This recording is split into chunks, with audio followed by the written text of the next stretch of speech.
বন্ধুরা, এই যে ফ্রিজের মধ্যে যে ওয়াটার যে লিকেজের যে প্রবলেমটা থাকে, সেটা কেন হয়?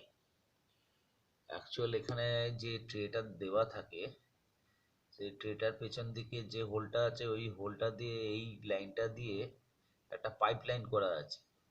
যে পাইপ লাইনটা দিয়ে যে জলটা যখন আমরা ডিফ্রস্ট করি বা লোডশেডিং হয়, তখন বরফটা গলে গেলে সেই জলটা এখান থেকে পাস হয়।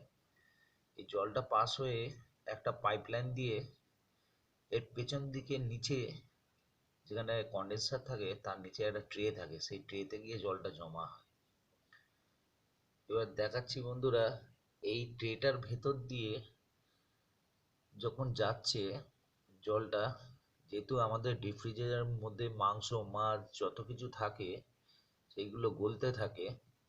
এবার গলে একটা লিকুইড ফর্ম তৈরি হয়।